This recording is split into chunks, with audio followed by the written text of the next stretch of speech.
Irmãos, hoje nós vamos dar prosseguimento do nosso estudo na primeira carta do apóstolo Pedro, capítulo 2. Eu vou pedir para você abrir a sua Bíblia no versos 13 a 17. Desde o último estudo na carta de 1 Pedro, quando nós falamos dos versos 11 e 12, nós começamos a falar do cristão no mundo, ou seja, os aspectos práticos que acabam vindo na vida daquele que se diz cristão quando ele conhece o Senhor. E Pedro ele começa a fazer aplicações em relação à forma como o cristão vai viver no mundo em vários aspectos da sua vida. Então, na última reunião nós falamos sobre a questão do cristão lidando com o não crente. Hoje nós vamos falar do cristão e o seu relacionamento com o Estado, com a nação, com o governo debaixo do qual ele está. E depois nós vamos dar prosseguimento nas próximas, falando do cristão no governo. O governo é hoje, né? Do cristão em relação ao seu trabalho, o cristão em relação à sua família e por aí vai. Porque são as aplicações práticas daquilo que Cristo fez em nós, isso é natural. Pedro vai tratar isso de forma natural. Você já deve ter aberto aí na sua Bíblia e nós vamos ler juntos. Sujeitai-vos a toda instituição humana por causa do Senhor, quer seja o rei como soberano, quer as autoridades como enviadas por ele, tanto para castigo dos malfeitores como para louvor dos que praticam o bem. Porque assim é a vontade de Deus, que, pela prática do bem, façais emudecer a ignorância dos insensatos. Como livres que sois, não usando todavia a liberdade por pretexto de malícia, mas vivendo como servos de Deus. Tratai todos com honra, amai os irmãos, temei a Deus, honrai o rei. Então, irmãos, nós sempre temos falado, né, sempre tendo lembrado, essa carta o apóstolo Pedro escreveu enquanto ele estava em Roma, no fim da sua vida, por volta dos anos 63, 64, até 65, debaixo da época do governo de Nero, e ele escreve essa carta para irmãos que viviam, então, na Ásia Menor, na região onde hoje fica a Turquia, uma carta que era uma carta que iria ajudar aqueles irmãos. Em que sentido? Eles estavam passando por tribulações, dificuldades, alguns tipos de perseguição. Ainda não era uma perseguição formal do império para matar os cristãos, como veio acontecer algum tempo depois, mas era muito mais aquela perseguição que muitos de nós conhecemos, que é relativa a familiares, aos nossos vizinhos, às pessoas do trabalho, aquela questão mais do dia a dia, mas que nós sabemos, elas machucam a gente, elas nos abatem, elas fazem com que a gente, de fato, se sinta triste, mal. E por isso, Pedro, inspirado pelo Espírito Santo, ele escreve uma carta que é uma carta de exortação para que aquelas pessoas não se desviem, mas de consolo também para aqueles que estavam sofrendo. E qual que é a base, tanto da exortação quanto a do consolo? A obra de Cristo Jesus na cruz. Então, por isso que no começo da carta a gente gastou tanto tempo olhando para isso, aquela grande exaltação que ele faz daquilo que Cristo fez por nós. E por que Cristo morreu no lugar de todo aquele que nele crê? Por causa disso nós nascemos de novo, porque ele nos escolheu e ele fez aquilo que nós não poderíamos fazer. Por causa disso, uma coroa foi dada a nós, e ela está guardada, e ela está reservada para todo aquele que crê em Cristo Jesus. E é por causa dessa obra maravilhosa e eterna que a nossa vida agora muda.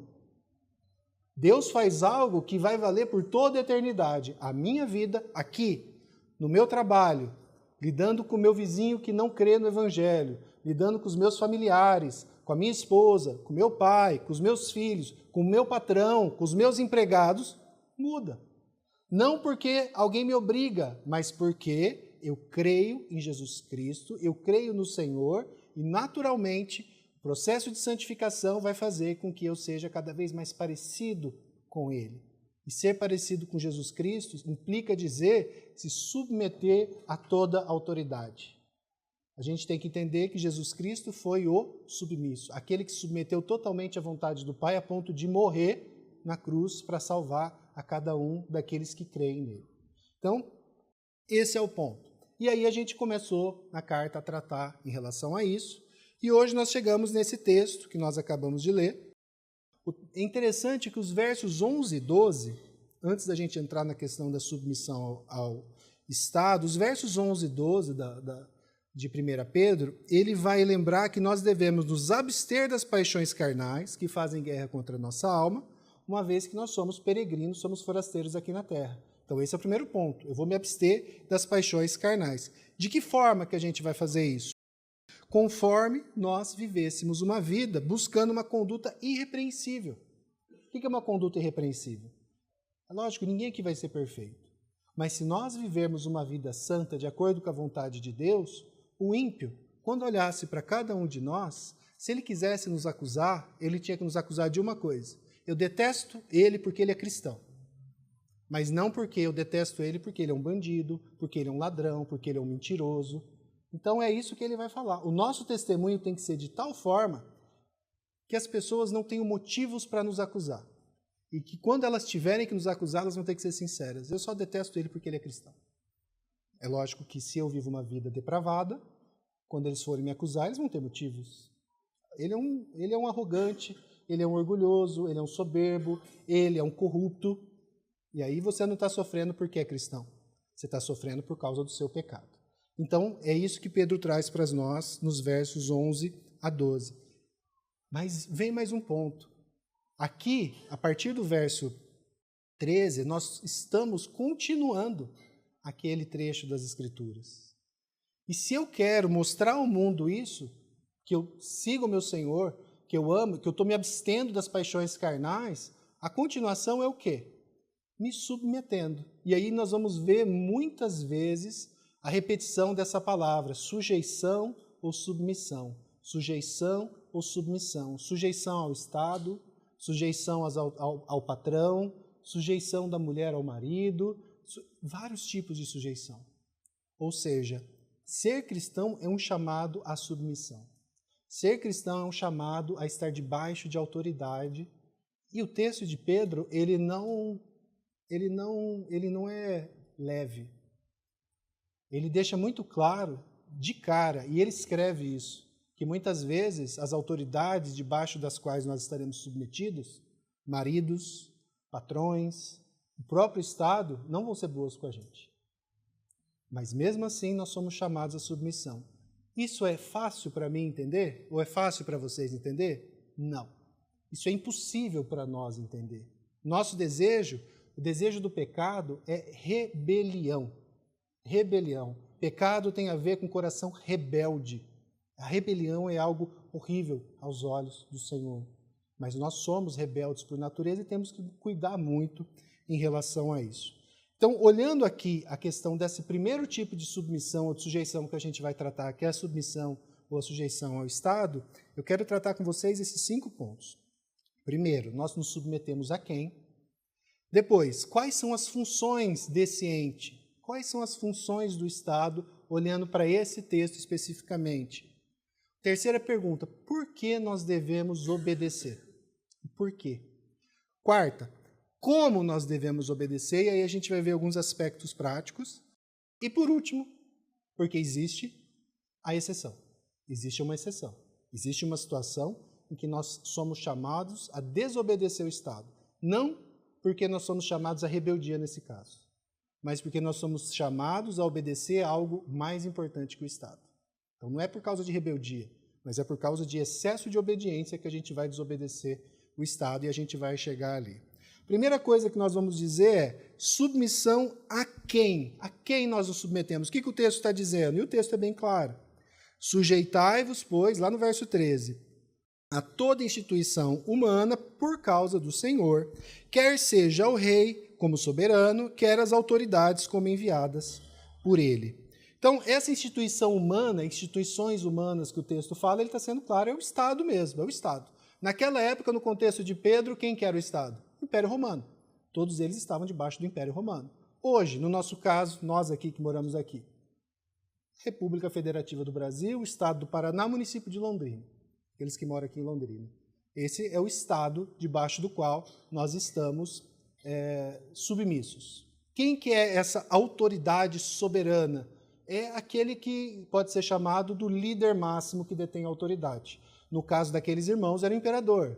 No nosso caso hoje é o presidente da República. que vão se trocando com o passar do tempo. Logo em seguida, a gente vai ver ele fazendo referência àquelas autoridades enviadas pelo soberano, que está ali no comecinho do verso 14. Quem que são as autoridades como que enviadas pelo soberano? O soberano ele exerce o poder de que forma? Mandando seus agentes delegados, pessoas que recebem algum tipo de poder, uma delegação do poder do soberano, porque o soberano ele não faz tudo sozinho. Então, quando a gente olha, você tem um presidente da República, você tem ministros, você tem secretários, mas não é só isso. A gente, próximo de nós temos contato com pessoas que agem ou que trabalham dessa forma.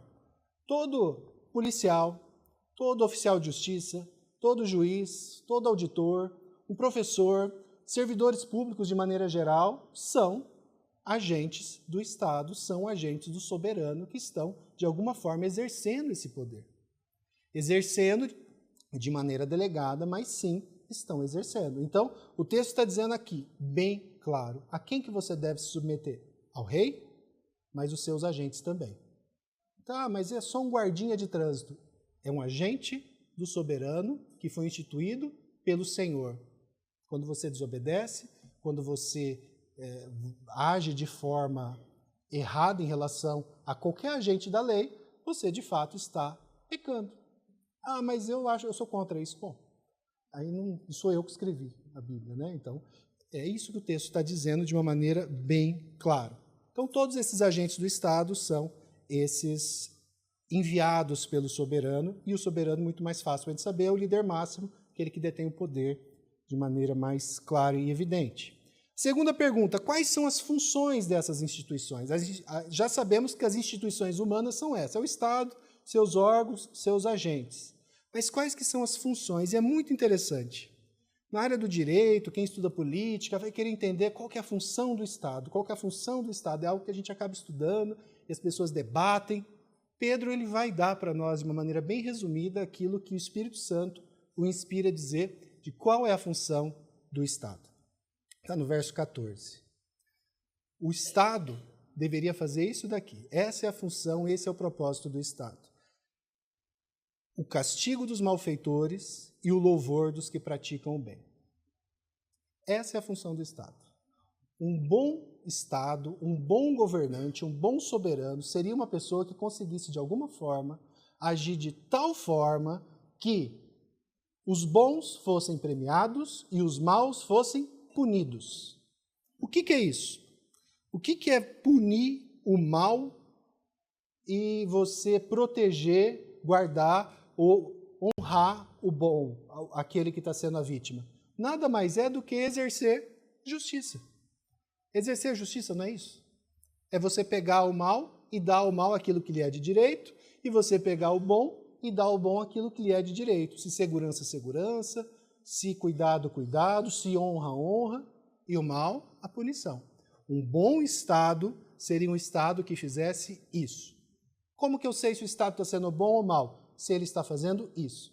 Não é se eu estou ganhando alguma coisa, não é se ele está sendo bom para mim, mas se ele está fazendo isso. É isso que a gente vai usar como parâmetro, que eu vou usar como parâmetro para saber se o Estado está cumprindo o seu propósito, se o soberano está cumprindo o seu propósito, se ele está punindo o mal e honrando o bom. É isso que a gente tem que entender, é isso que está escrito, e é muito interessante, eu já vou pedir para você abrir na sua Bíblia em Romanos capítulo 13, e você pode deixar um dedo lá em Romanos 13 e um dedo em 1 Pedro, que a gente vai ler os dois. Romanos 13, do verso 1 ao 7, mas agora a gente vai ler só os versos 3 e 4. O apóstolo Paulo, ele vai falar basicamente a mesma coisa, mas talvez detalhando um pouco mais, para que a gente possa entender melhor. Você vai ver no verso 3, a gente vai ler o verso 3 e 4. Quando você lê na Bíblia, ou mesmo na confissão, por exemplo, a nossa confissão de fé vai falar o magistrado civil. O que é o magistrado? Hoje nós usamos aqui no Brasil esse termo magistrado para juiz. Tá? Mas quando a gente vê na Bíblia, ou quando a gente vê na confissão, o pensamento aqui não é simplesmente o juiz. O juiz também é o magistrado, mas todo aquele que detém autoridade. Então, o presidente é um magistrado nesse sentido, os deputados, os senadores, todas essas pessoas que são agentes políticos, eles são magistrados, só para entender. Aqui a gente não está falando só de juiz, a gente está falando desses agentes, tá? Então o texto de verso 3 e 4 de Romanos capítulo 13 diz: porque os magistrados não são para temor quando se faz o bem, e sim quando se faz o mal. Você quer viver sem medo da autoridade? Faça o bem, e você terá louvor dela, pois a autoridade, olha que afirmação poderosa e terrível ao mesmo tempo. A autoridade é ministro de Deus para o seu bem. Que autoridade? A autoridade que Deus colocar como autoridade sobre nós. Ah, mas eu não gosto da autoridade que está hoje. Não interessa. Foi Deus que o colocou e Deus pode tirar. Seja Nero, seja Lula, seja Bolsonaro, seja João, José, Deus coloca e Deus tira quem Ele quiser. As autoridades são ministro de Deus para um povo. Marco falou hoje de manhã e é verdade. Cada povo tem o líder que merece, de certa forma. Ai, fiquei ofendido agora. Não fique. Ore e peça perdão. Porque muitas vezes a gente merece, de fato, aquilo que a gente passa por tantas e tantas vezes. Os textos são claros e eles são diretos e eles são muito sérios. A autoridade é ministro de Deus para o seu bem. Mas se você fizer o mal, então tenha medo, porque não é sem motivo que a autoridade traz a espada, pois é ministro de Deus, vingador, para castigar quem pratica o mal. Isso é Paulo. Isso é Paulo falando aos romanos. Isso é Paulo falando a irmãos de uma igreja cujo líder temporal, cujo o imperador morava na mesma cidade deles e que era Nero. Não era outra pessoa, era Nero. Imagina, quando eu falo aqui, é bem possível que tenha pessoas que estejam se sentindo ofendidas, entendendo que você está falando que o atual presidente, o prefeito da cidade, eles são autoridades constituídas por Deus. Eu fico imaginando os irmãos da igreja de Roma tendo Nero como imperador, recebendo essa mesma carta lá na década de 60. Não devia ter sido fácil. Eles tiveram que engolir em seco, eu não sei como que eles lidaram com isso, mas é o que a palavra de Deus nos ensina. E aqui eu já quero fazer duas aplicações para a gente começar. E essas aplicações, irmãos, eu vou fazer em separado. A primeira aplicação eu quero fazer para aqueles irmãos aqui do nosso meio que, de alguma forma, são agentes do Estado. Temos vários aqui. Eu, inclusive, trabalho para o Estado. Eu sou servidor, trabalho no Poder Judiciário. Para todos nós aqui que somos servidores, que trabalhamos como agentes delegados do Estado, tá? Se você exerce algum tipo de autoridade estatal, jamais esqueça dessa verdade que a gente acabou de falar. Você está sendo usado pelo Senhor como ministro dele para exercer o quê? Justiça. Trabalhe com justiça. Haja de forma justa. Não se deixe levar pelo mal. O seu papel como agente público, seja que você policial, caso você trabalhe na prefeitura, na justiça, o seu papel é louvar o bem, proteger o bem e punir o mal, na medida do seu cuidado, daquilo que você pode fazer. É para isso que você foi chamado. E eu já estou no serviço público há quase 20 anos. Eu já vi muitas coisas ruins. E todo mundo aqui conhece e sabe disso. Fazer isso que eu estou dizendo não é tão simples. Eu já vi pessoas tendo que mudar de cidade porque tentaram ser diferentes das pessoas que estavam fazendo coisas erradas. Tiveram que sair, tiveram que ir embora porque foram perseguidos. Isso vai acontecer. Aqui não é perseguição porque você é cristão. É perseguição simplesmente porque você é honesto. Se você resolver, como agente público, servir a Deus em primeiro lugar, por amor ao Senhor, você vai ser perseguido. Saiba disso, de alguma forma, a não ser que Deus seja muito bondoso, cuidadoso. Ele é bondoso sempre, mas Ele tem um cuidado especial com você e te coloca num lugar tranquilo. Mas às vezes isso não vai acontecer e você vai ser chamado a tomar uma posição. Lembre-se que o seu compromisso é com Deus, é com o Senhor. E exercer a justiça pode implicar, sim, em punição, como a gente tem visto. Muitas pessoas passam por isso. Isso faz parte do propósito do Senhor para as nossas vidas. O segundo ponto, a segunda aplicação que eu quero fazer é para os cidadãos de maneira geral. E aí todo mundo. Eu sou um cidadão também. Apesar de ser um agente, mas eu também sou cidadão. Como que eu sei, como você sabe e deve saber, se o Estado ou a autoridade constituída está fazendo um bom trabalho? É quando você é beneficiado? Porque tem maus governos que beneficiam pessoas. Hitler beneficiou algumas pessoas. Mussolini, Stalin, todos eles beneficiaram. Algumas pessoas ficaram muito felizes com o que estava acontecendo, inclusive muita gente de dentro da igreja. Foi muito beneficiada com muitas coisas. Misericórdia, irmãos. O que diz se um governo está fazendo um bom trabalho ou não é se ele cumpre o propósito dado a ele pelo Senhor. E qual que é esse propósito? Fazer justiça. Se o governo faz justiça, ele é um bom governo. Se ele não faz, ele não é. É triste falar, e aí a gente tem que tomar muito cuidado, que muitas vezes, e isso tem acontecido com uma certa frequência, especialmente nos últimos tempos, a gente vira torcedor de político. Você torce para político igual torce para time de futebol. Torcedor de time de futebol, tem bastante corintiano aqui, né? Mesmo o time fazendo tudo errado, vendendo errado jogador e tal, perdendo, sabe que não vai dar nada, mas ele continua firme, torcendo. Não quero ofender ninguém, mas assim, continua lá, não, o time, não, ele é bom, ele é melhor, é isso e aquilo. Tem gente que é assim com político. O pessoal pode fazer isso, pode fazer aquilo, não, mas ele é bom, não, mas ele ajuda, não, mas você deve estar enganado, não, mas saiu aqui a prova, não. Confie. Ele não. Cuidado onde você coloca a sua confiança. Salmo 146. Eu li agora há pouco falando do estrangeiro, mas o mesmo Salmo 146, eu até anotei, eu não tinha falado de preparo colocado no meu sermão, mas na hora que eu estava lendo o Salmo, eu percebi e falei, olha, ele é próprio para aquilo que a gente está estudando hoje. O Salmo 146, no verso 3, diz, bem simples, bem direto, e aí fica para cada um de vocês, não confiem em príncipes, nem nos filhos dos homens em quem não há salvação. Não confie em príncipes, não confie. Ah, mas e o fulano? Não confie nele. E se o Marco virar candidato a presidente? Não confie. Irmão querido, tudo, mas assim, é o texto que diz. Nós colocamos muitas vezes a nossa confiança em quem não há salvação, em quem não pode nos livrar, em quem não pode nos salvar. Nossa confiança está em somente um, o nosso Senhor, o nosso Salvador, o nosso Senhor Jesus Cristo. Quando você tira dele essa confiança e coloca em outras pessoas, pode ser a melhor pessoa do mundo, você está enganado. Então você sempre vai analisar e olhar para essas pessoas com o cuidado que você olha para qualquer pecador, porque todos são pecadores. O melhor de todos é pecador.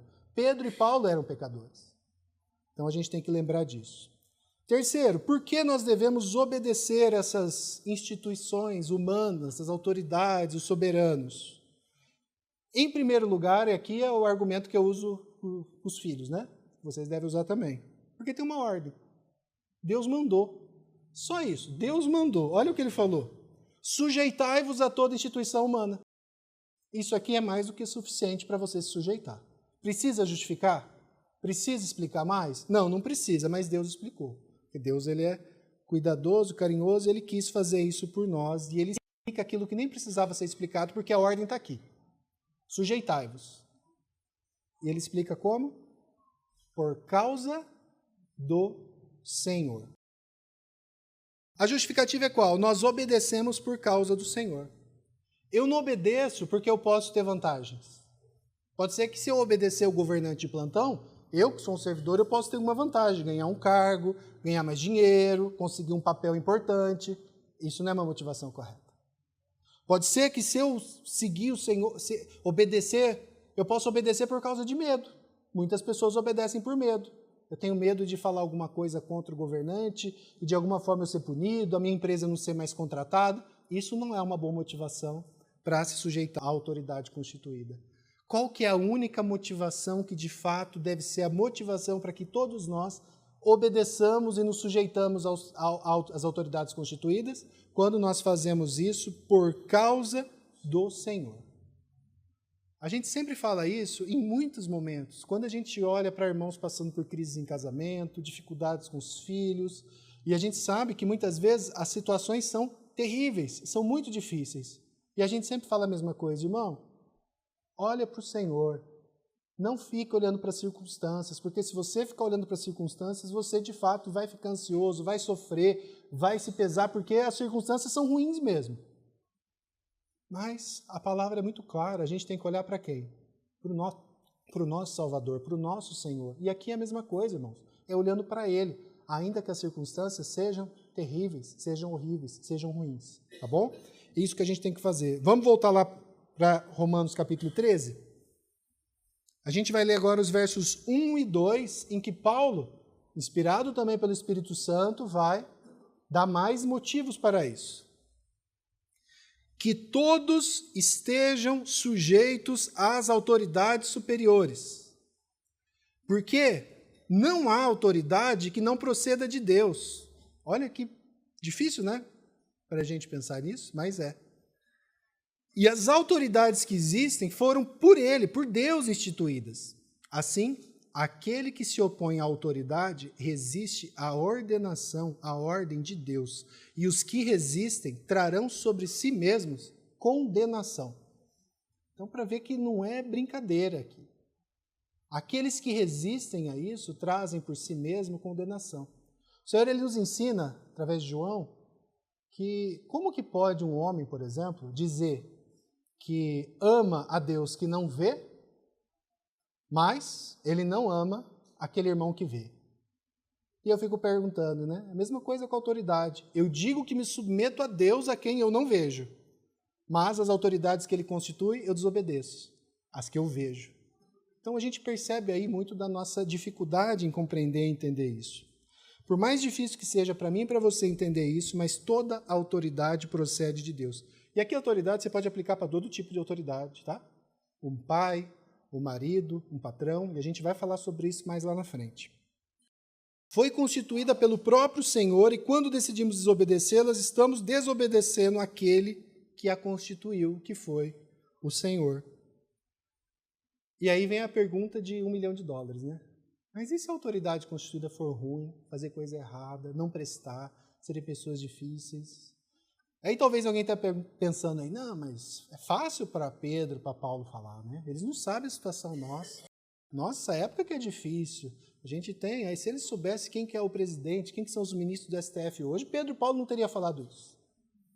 Não, se você de alguma forma pensa, de alguma forma acha que a nossa situação hoje ela é melhor ou ela é próxima daquilo que esses homens aqui passaram, você não sabe nada da história da igreja, você não sabe nada de história. Então a gente precisa olhar, porque assim, é ruim, mas podia ser muito pior. Podia ser muito pior. E aí a gente lembrar quem que é essa pessoa que era o imperador, que era a autoridade constituída naquela época, tá? A gente tem que lembrar e tem que saber quem era.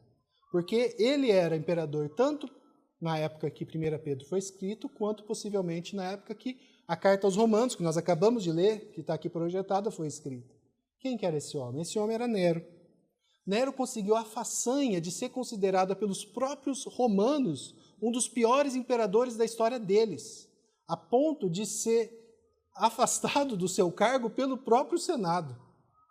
O próprio Senado falou, a gente não aguenta mais. E olha o tanto de absurdo que o Império Romano fez. Nero foi esse homem. Eu pus aqui algumas citações, só para a gente ver quem foi esse Nero. Quem era o imperador na época que esses homens escreveram essas coisas. E depois, quando você vê isso daqui e pensar nisso, caso você nunca tenha pensado, leia de novo Romanos capítulo 13, verso 1 a 7 e 1 Pedro, esses textos que a gente está lendo aqui. Depois você leia. Isso aqui é Suetônio, que foi um historiador quase contemporâneo ali de Nero, né? Era secretário particular de um outro imperador, do imperador Adriano, e ele escreveu assim. Isso é sobre Nero. Ele escreveu um livro que chama A Vida dos 12 Césares, onde ele conta a história dos 12 primeiros Césares de Roma. Ele diz, como parricida, se você não sabe, é aquele que mata o próprio pai. Tá? Isso é um parricida. Ele primeiro foi parricida, e assassino, ele começou com Cláudio. Cláudio era o imperador anterior, e o seu pai adotivo. Ele começou com o pai adotivo. Ele assassinou também Antônia, que era filha de Cláudio, sua irmã de criação. Tratou da mesma forma todos aqueles que eram os seus parentes por sangue ou por aliança. Ou seja, parentes próximos de sangue e parentes cunhados, ele matou todo mundo. Inclusive a mãe dele, Agripina, ele mandou matar também. Simulando descontentamento com a fealdade, estava feio, dos antigos edifícios e com a estreiteza e a tortuosidade das ruas, o que ele fez? Incendiou a cidade. Eu estava preparando nesse texto, que eu ia falar, essa semana, não sei se vocês viram, lá em Maringá, teve um incêndio, foi algo terrível, pegou fogo numa casa, na parte de baixo de uma casa, de um sobrado, e acabou falecendo um bebê e a babá dele, que estavam do lado de cima. Um incêndio pequeno numa casa moderna. Imagina isso, quantas pessoas que morreram. O flagelo desse incêndio que ele colocou na cidade de Roma, porque ele achava a cidade feia, durou 6 dias e 7 noites. Quantas pessoas devem ter morrido? O fato de ser 7 noites significa, sabe o quê? Que começou de noite. Ele teve esse cuidado de pôr à noite o fogo. As pessoas morreram, possivelmente, quando viram já estava tudo pegando fogo. Esse foi Nero. É interessante assim, né? O Suetônio ele era um escritor clássico, muito bom, o texto dele é ótimo, mas ele é um pagão ímpio, né? E aí ele tem pouquíssimos elogios para Nero, mas ele tem um elogio para Nero, ele faz esse elogio, ele tem esse cuidado de elogiar Nero. Sabe qual foi o elogio que Nero recebeu de Suetônio? Foi esse aqui, ó, uma coisa boa que ele fez. Aos cristãos, que é uma espécie de homens afeitos a uma superstição nova e maligna, pelo menos uma coisa boa ele fez, ele infligiu a eles diversos suplícios. Essa, de fato, foi o elogio que Suetônio fez a Nero. Então, o elogio dele foi esse. Pelo menos aquele povo estranho, esquisito, que se chama cristão, que está aparecendo aí, esses daí ele perseguiu, matou vários e puniu. Esse foi o único elogio que Nero recebeu. Então, a gente vê o tipo de autoridade a quem aqueles irmãos estavam submissos. Depois a gente sabe, os nossos irmãos foram jogados aos animais, aos gladiadores, foram usados como tochas humanas para iluminar o caminho do César. Isso foi Nero. Foi isso que ele fez. Era esse o imperador na época em que Pedro e Paulo escreveram esses textos todos que nós estamos lendo. Então, quando você achar assim, mas o atual é bem ruim, é ruim. Mas não chega nem perto disso. E aqui sou eu falando, tá? Interpretação minha, isso não está na Bíblia. Mas eu acho que Deus teve esse cuidado de escrever esses textos na época de possivelmente do pior governante que já passou pela face da terra, para que ninguém tivesse desculpa para ficar, né, que hoje é pior. Ele pegou o pior que tinha e fez com que eles escrevessem nessa época. Mas isso aqui é um chute meu, tá? Isso não está na Bíblia, não. E por fim a gente vai lembrar da pior de todas as injustiças. A pior de todas. Pedro e Paulo acabaram mortos no fim das suas vidas por esse Nero, a quem ele mandou obedecer. Os dois foram mortos por Nero. Não diretamente, mas indiretamente. Os dois foram mortos. Mas Pedro e Paulo, ainda de certa forma, eles eram pecadores como nós. Você já parou para pensar que Jesus Cristo, o Filho de Deus, perfeito, maravilhoso, que nunca fez nada, que nunca cometeu nenhum erro, totalmente irrepreensível, ele também passou por um julgamento de um magistrado civil? Você se lembra disso? Se você for ver em João, capítulo 19, verso 11, Jesus ele se dirige a Pôncio Pilatos, que era um procurador instituído por um governador, que era instituído pelo imperador da época, que era outro imperador, mas instituído pelo imperador, e Jesus diz isso para Pilatos. Você não teria nenhuma autoridade sobre mim se esta não te fosse dada de cima.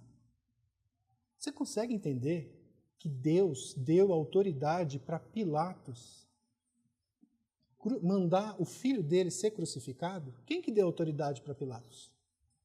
Foi o próprio Deus. Você consegue entender? Eu não consigo entender. Isso, para minha cabeça, não fecha. Mas isso é a verdade, foi isso que o Senhor falou. Essa foi a maior injustiça da história. E Deus, Filho, Ele que diz, você tem autoridade sobre mim. Naquele momento, naquele contexto, Pilatos tinha autoridade para mandar Jesus ser morto, ser crucificado. E sabe o que Jesus Cristo fez? Ele fugiu? Ele chamou as legiões de anjos para matar Pilatos? O que ele fez? Ele se submeteu.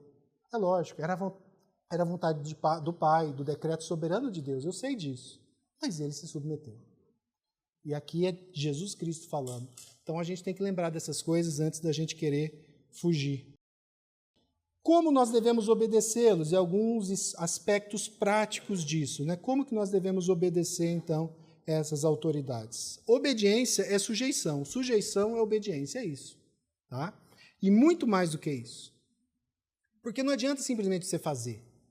Fazer, todo mundo é obrigado. E se você não fizer, por exemplo, se você não pagar seus impostos, e você der o azar de um fiscal ir lá e passar na sua empresa, você vai ser punido. Você vai ser punido, você vai ter que pagar uma multa.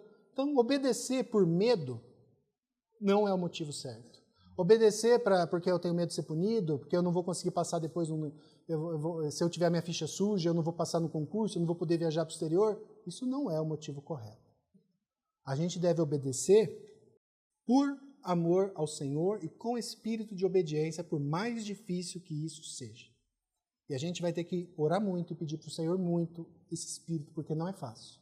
Todos nós estamos sempre vendo ordens ruins, difíceis, que nos machucam, que nos atrapalham, mas eu tenho que entender que eu faço isso não por medo e não para receber glória de ninguém, mas por amor ao Senhor, um espírito livre de consciência, porque é para o Senhor e não é para ninguém. Olha o que Paulo vai dizer lá em Romanos, dos versos agora 5 a 7. É necessário que lhes estejais sujeitos, não somente por causa do temor da punição. Isso até o ímpio, ele faz isso, né? Mas também, Deus não quer só o fora, Ele quer dentro. Mas também por dever de consciência. Por esse motivo também pagais tributos, porque são ministros de Deus, atendendo constantemente a esse serviço. Pagar tributo é uma ordem, está escrito aqui.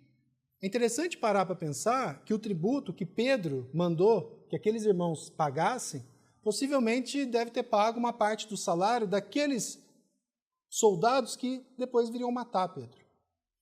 Depois que crucificaram a Pedro e que cortaram a cabeça de Paulo. Foi com o dinheiro do tributo que ele pagou e que ele ordenou que nós pagássemos. Mas é isso, irmãos. Por esse motivo também pagais tributos, porque são ministros de Deus, atendendo constantemente a esse serviço. Pagai a todos o que lhes é devido, a quem tributo, tributo, a quem imposto, imposto, a quem respeito, respeito, a quem honra, honra. Foi isso que Paulo aqui disse. Então a aplicação aqui é bem simples e bem clara. Cumpra seus deveres legais. A questão é bem simples. Você precisa obedecer às leis de trânsito, pagar seus impostos, fazer o seu serviço militar. Ah, mas vai ser difícil para mim prestar o serviço militar, porque eu tenho várias coisas para fazer. Então eu vou levar meu nome como se eu morasse lá na outra cidade. Não, você não pode fazer isso. Isso é errado. Ah, mas me atrapalha. Eu sei que atrapalha, mas é a lei. Então isso a gente tem que entender. A gente não chegou na exceção ainda, a gente vai chegar na exceção. E a exceção a gente vai ver que existe uma exceção, mas a exceção não é o que eu quero. É aquilo que eu sou obrigado a descumprir. E a gente vai ver qual que é. Aqui o irmão Sproul, ele nos ajuda de uma maneira bem clara. Toda vez que nos recusamos a nos sujeitar às regras que importunam a todos nós, pagar imposto alto e caro, como a gente paga aqui no Brasil, te importuna? Me importuna, eu não gosto. Né? Serviço militar, não queria servir, detestei, não gostei, tive que servir. Fiquei 1 ano lá servindo. Faz parte da vida. Importuna? Importuna. Mas toda vez que nós fazemos isso, nós votamos a favor da injustiça. E toda vez que nos damos ao trabalho de nos sujeitar, somos testemunhas daquele cuja lei está acima de toda lei. Sempre que obedecemos ao nosso chefe, ao nosso professor, aos nossos pais, damos honra a Cristo que reina sobre todo o universo. Por mais que as ordens do seu pai, do seu patrão ou do governo sejam chatas, inoportunas. Eu acho que a minha mãe não precisava pedir isso para mim agora. Eu podia fazer isso depois. Mas se ela é autoridade sobre você, você obedece por amor ao Senhor. E é isso que esse texto quer dizer. E por fim, nós vamos para a exceção. Existe uma exceção? Existe uma exceção. Uma única exceção. E a gente vai ter que tomar muito cuidado com essa exceção. Tá? Uma única exceção em relação à sujeição às autoridades. E aqui eu vou usar o exemplo do próprio Pedro, que escreveu isso daqui. Está lá em Atos, capítulo 5, se você quiser abrir, você vai ver Pedro nos ensinando qual é a única exceção que existe para a questão da obediência às leis. A única exceção. Atos, capítulo 5, versos 27 a 29. Aqui os apóstolos haviam sido exortados pelo Sinédrio a parar de pregar, a parar de falar da palavra do Senhor. Eles continuaram falando, obviamente, continuaram pregando, e aí foram chamados novamente, e o Sinédrio, aconteceu essa cena aqui famosa. Trouxeram os apóstolos, apresentando-os ao Sinédrio, e o sumo sacerdote os interrogou, dizendo: não é verdade que nós ordenamos expressamente que vocês não ensinassem nesse nome, que era o nome de Jesus? Não é verdade? E o texto anterior, que falava que a primeira ordem, lá fala de maneira clara que esses homens eram as autoridades. Eles tinham autoridade mesmo. No entanto, vocês encheram Jerusalém com a doutrina de vocês e ainda querem lançar sobre nós o sangue desse homem, Jesus?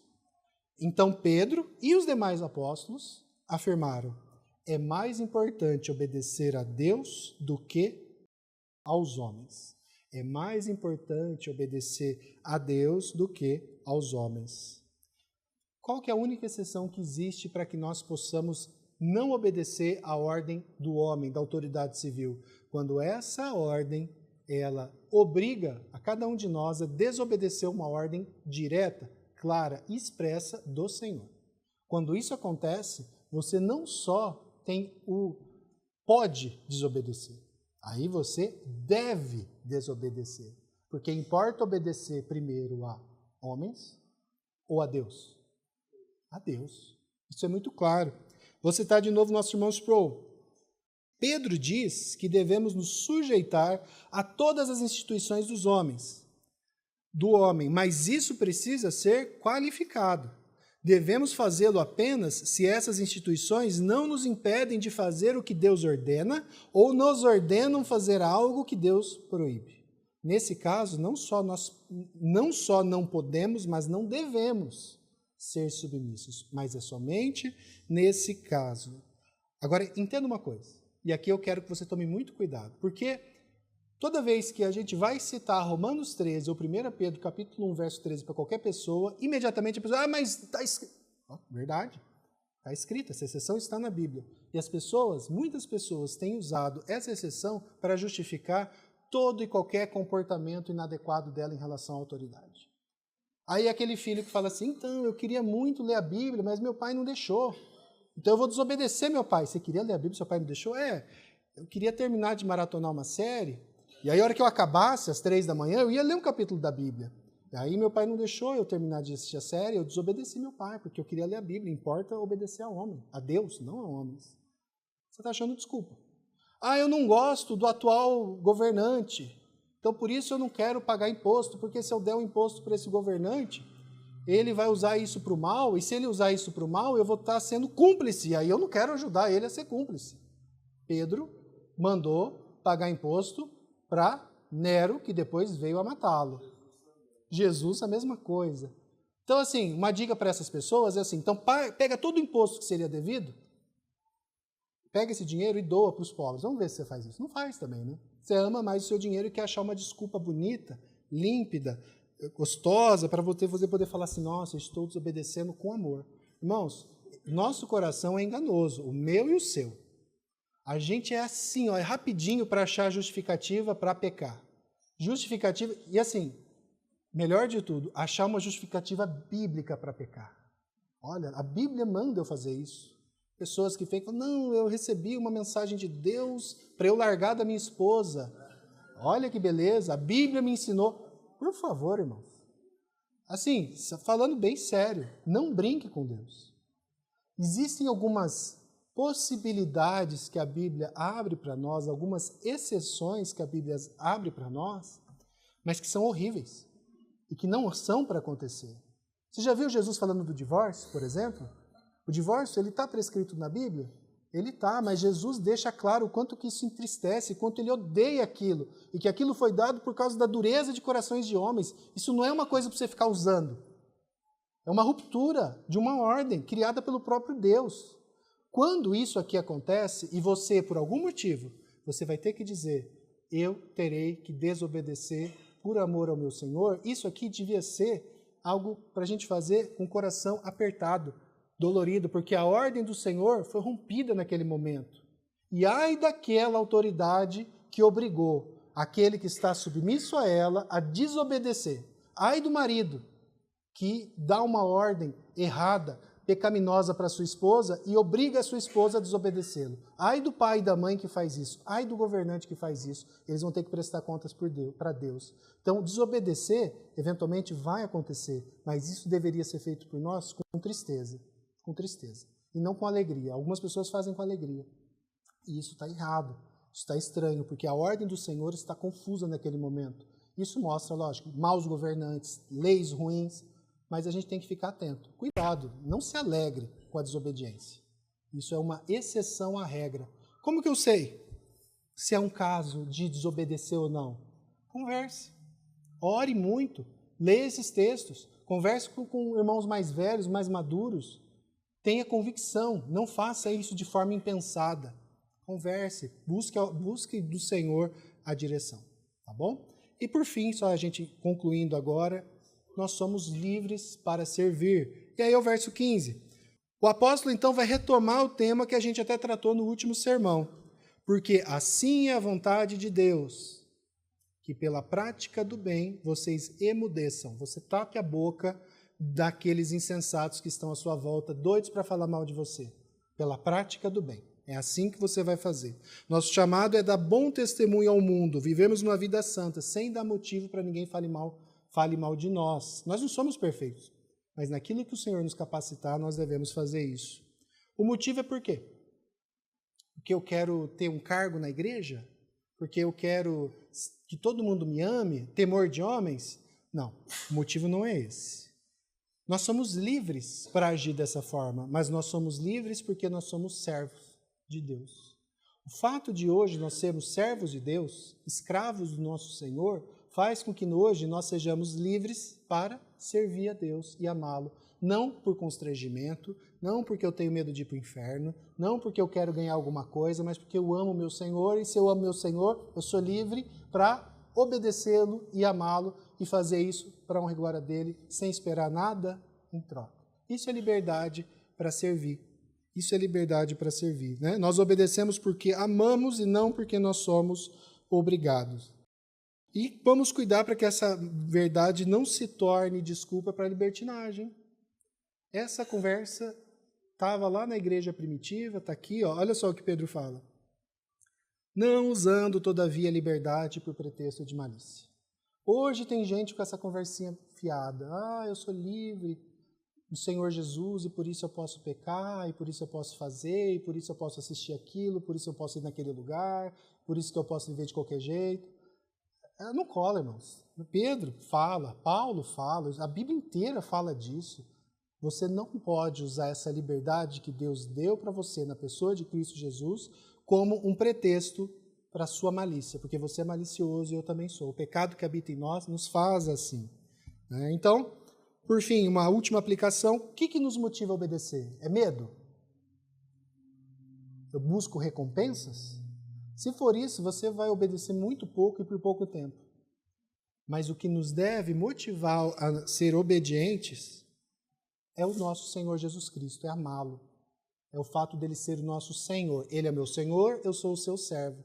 Todas as vezes que você obedecer a Deus e não for porque Deus, Jesus Cristo, é o seu Senhor, você vai acabar indo para o legalismo, para o farisaísmo ou para algum tipo de libertinagem quando você desobedece. Simples assim.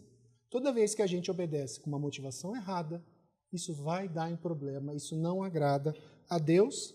E o texto acaba muito semelhante com como acaba o texto de Romanos, com esse texto maravilhoso aqui. Resumo: tratai a todos com honra, amai os irmãos, temei a Deus e honrai ao rei.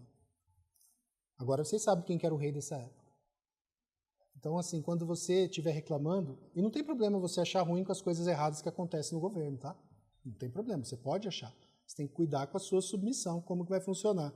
Lembre-se desse texto, leia esse texto, medite esse texto, confesse ao Senhor a sua dificuldade, a sua luta. Eu vou fazer isso, eu espero que vocês façam também. E quando você estiver encontrando ou buscando justificativas para desobedecer tudo isso que a gente está lendo, clame ao Senhor, porque você vai ser tentado. Não eu, mas nesse, clame ao Senhor, porque nós vamos ser tentados.